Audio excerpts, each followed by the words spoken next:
session, State of the Arts.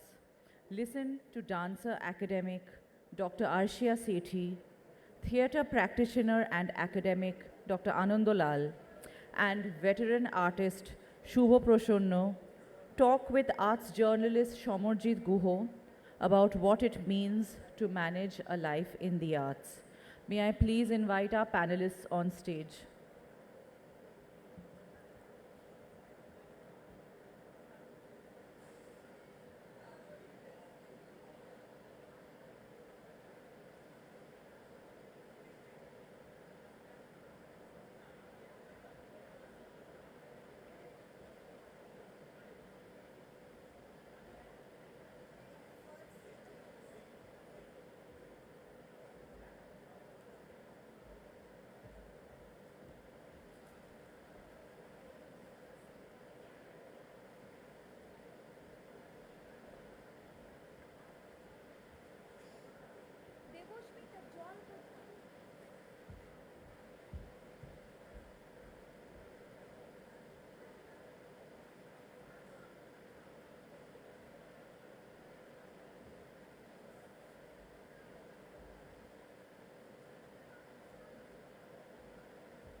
Good afternoon, ladies and gentlemen. Our next panel or panelists, if I may so, this is one of the best panels if you want to really hear about the state of theatre, music, fine arts, and of course dance. This is the best panel that I can think of. I'm nervous myself slightly, but what they will tell you is going to be really first-hand, authentic, and well-researched. And we hope that the next 40 minutes that we have been allotted will be really fruitful, and hopefully maybe 5 minutes just before we went you can have some questions if you want to, if Q&A is allowed. We leave it that. Of course, the panel has been introduced, but just to mention that Dr. Ananda Lal has a book on songs of Tagore, which is at the moment maybe not available, but his generosity, he has given me some pages from the PDF. It's internationally released, but not yet released in India. We're hoping it will. I will base a few of my questions to him on that. Arshiya Sethi's book is here, an amazing book, really an amazing book on Mohan Rao Kalyanpurkar, and of course the lovely word pavior, which we will discuss a little later. Shubhada, who doesn't know Shubhada? And there's lots of books on Shubhada, but I managed to get hold of this one thanks to Sujata Sen, the director of this festival, and who's my sister, friend, anything, and thank God for that. Thank you. And that's how we'll hopefully come to know the state of arts currently from all three panelists, right? Is it okay? Ananda, can I go first with you? If you have cooled off because of the Shubhada last. Shubhada solve ke thaken, Shubhada last bolben. You live further. No, Arshiya actually lives further. So, yeah. So, Ananda, if I pick up songs of Tagore and what, for any book that I read, I always read the foreword, all the things that are in the front and at the back, and acknowledgements and all that, then the actual book that I might read later on. You say, of course, that this is for lay readers, and yet you mentioned that it's for European American youth, and of course the Bengali diaspora. Is this perception or is it evidence-based? How do you know who is it for? That is what I want to ask you. This lovely book of songs of Tagore that's coming out from Routledge. Yeah. Thank you so much, Amarjit. The audience is obviously someone who reads English. So we are not talking about everybody in Kolkata who knows Bangla, because they know everything about Rabindra Sangeet already, or at least they claim to. They would like to believe that. The audience is also practicing musicians, because the second part of the book contains Western staff notations, transcriptions of about 40 odd songs into Western staff notation, accurately done. I believe that this allows people to access the original notations and then experiment as they wish. Okay. But the first part is an introduction to the English reader, English language knowing reader, about what is this magnificent genre, Robindra Sangeet, which very few people outside the Bengali speaking world know about. And there are lots of misconceptions about what Robindra Sangeet is. So it has my introduction, and the second chapter is actually, many of you will know it in the audience, Satyajit Ray's very important prabandho, essay, Robindra Sangeete Bhabbar Kotha, which I have translated into English, again for access, because that gives you, from Satyajit Ray, who knows his Rabindranath, as well as who knows his music, because he was a pianist and composer, the musical-logical background. So that in as simple a language as possible, at the same time, you know, musicology is a hard discipline, he puts it out there. Where did Robindra Sangeet come from? Okay. Thank you, Ananda. I'll come back to you again. I'll pursue this question a little more, but after I've just spoken to others. Arshiya Sethi, whom I'm just calling Arshiya Bawa for very many reasons. In the 80s, when you opened the Doordarshan's black and white TV, there was Arshiya Bawa, light-eyed, many kilos less, always reading out the lovely programs of Doordarshan, along with the newsreaders who were very popular. There was as glamorous as the film star. I was delighted to know that it's the same Arshiya Bawa, now Arshiya Sethi, who has written this lovely book on Mohan Rao Kalyanpurkar. First of all, congratulations for the book. Amazing read. But what I want to know is that you billed it as non-gharanedar artist, and yet I read that he has a curriculum and there's his structure being taught in universities. How are the two possible? So the reason we wrote this book, Samar, is that nobody, including those in the field of Kathak, that we were encountering as the next generation, even remembered his name. Is it? And the book starts as a prologue, a moment in history in 1962, when he and Ravi Shankar went to receive their Sangeet Natak Academy Awards on the same day. And as normally happens, and I'm sure the Kolkata Literary Festival organizers will be well aware of it, things get mixed up. Yahan ki cheez, wahan ki cheez, yahan aa jati hai. I've run enough festivals to know this happens all the time. So, Mohan Rao Kalyanpurkar got Ravi Shankar's award, and Ravi Shankar got Mohan Rao Kalyanpurkar's award. And later the two went backstage, they laughed, and they exchanged the awards. And at that time, Ravi Shankar said, actually, Mohan, if you had continued playing the sitar, this would have been your award. And Mohan Rao Kalyanpurkar says, Ravi, if you had continued dancing, this would have been your award. The point we're trying to make is, from this moment, 62, where both get recognized, one becomes this international star, goes beyond the diaspora that you're talking about, which is a very important diaspora, language diaspora. But he becomes this true international celebrity. And in India, despite the fact that the modern Kathak syllabus was created by Mohan Rao Kalyanpurkar, despite the fact that the prevailing definitions of the terms of Kathak were standardized by him, and despite the fact that he was the first director of the then newly appointed Kathak Kendra, nobody in dance knew his name. One of the reasons is that not enough books are being written on dance, and secondly, we don't have a sense of history as a people. So this is what I call a small history. It gives us the details and the flavors. I can explain to you, you know, while doing this research, we found out blah, blah, blah was the first time this composition was done or whatever. You'd get fed up of it. But for a Kathak dancer, it's very important to know who comes up with what and acknowledge and credit. Otherwise, copyright aberrations, intellectual property theft and all that will be par for the course for Kathak.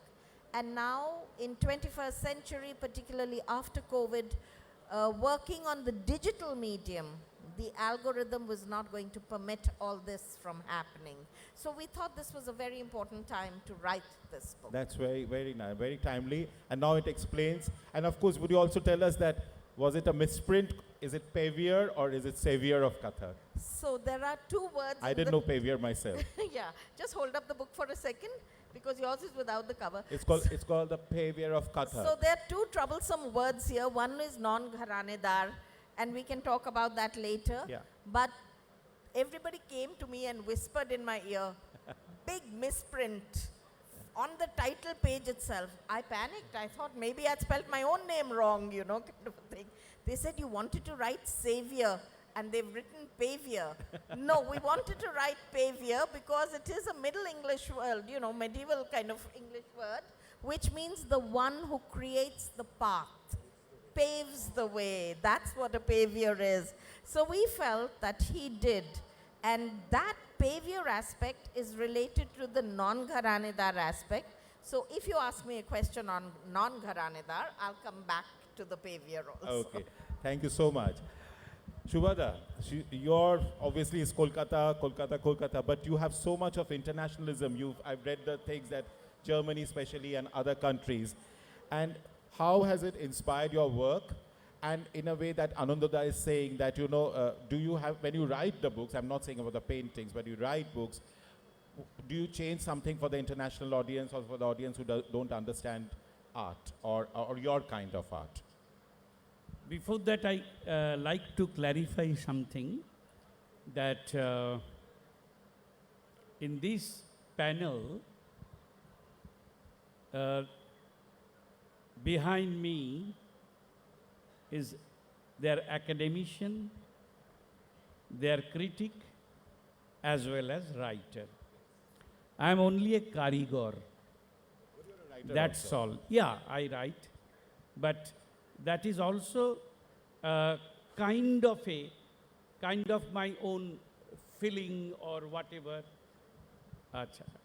Otherwise, as you know that I born this city. Yeah. I can't ignore the city's vibration, city's quality, city's character, and as well as the overall environment. So one of my series, Metropolis, I did at least 160, 170 paintings, and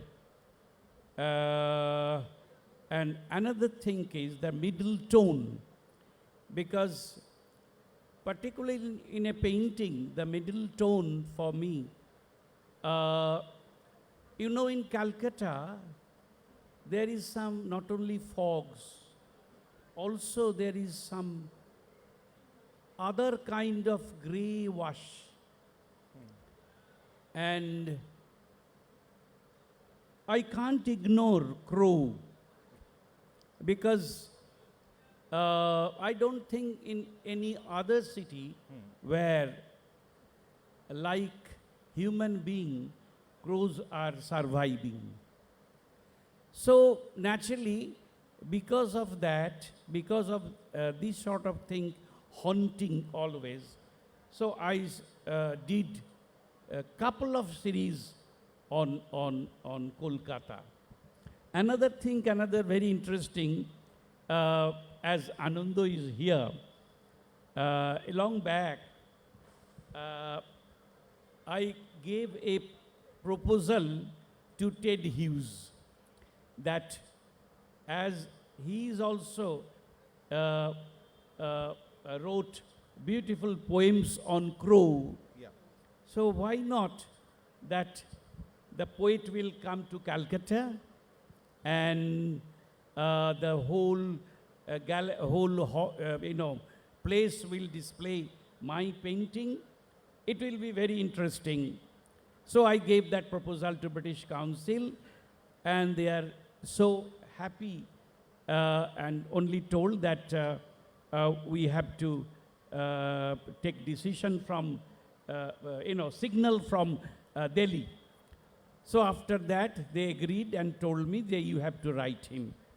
So I wrote letter, and within a week I received his, answer. He told that he's very, very much interested to visit India as well as Kolkata, because I also wrote in that my letter that he will not feel stranger in Calcutta, because there is a lots of poets and lots of crows. Similarities. So naturally, but he never actually mentioned that when he could manage to come. So I showed the letter to the British Council. They told, please you try to write him again. So I wrote, and again I received beautiful answer, but without mentioning the date. So what to do? But within a week, we got to know by newspaper that he died, because he was suffering since 18 months in a cancer. So how can he give a particular date for me? So for that, we just arranged a beautiful seminar, a homage to Ted Hughes. So I told to Aparna Sen, Joe Winter, Manoshij Banerjee, Shomik Banerjee, so on. And it was a beautiful, the whole hall displayed by my painting. But thing is, in between I went Bangladesh for some exhibition, and when I came, before the day, I saw that introductory speech by Shuvaprasanna. Actually, I became very nervous, because, and they can't change, it's printed. So what to do? So everybody was there. They actually studied Ted Hughes, and they are ready to speak on his creation, his poetry as well as life. So I have taken the mic,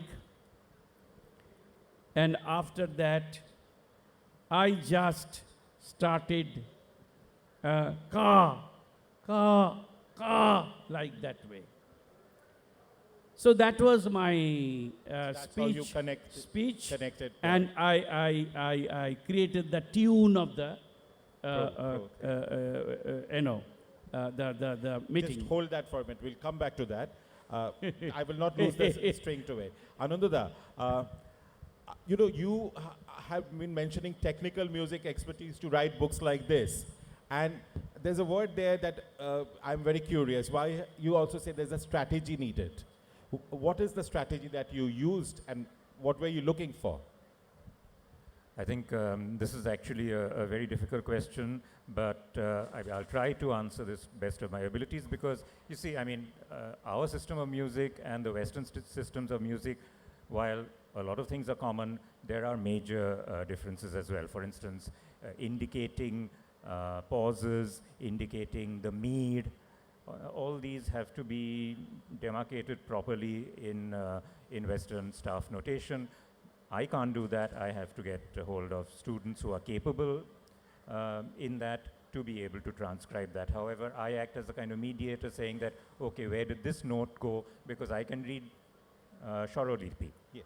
Bangla Robindra Sangit. Yes. So I'm constantly comparing, oh my God, what it does to your eyes is unimaginable. So, I mean, I don't want to get into too much technicality Yeah. for the lay But reader though as you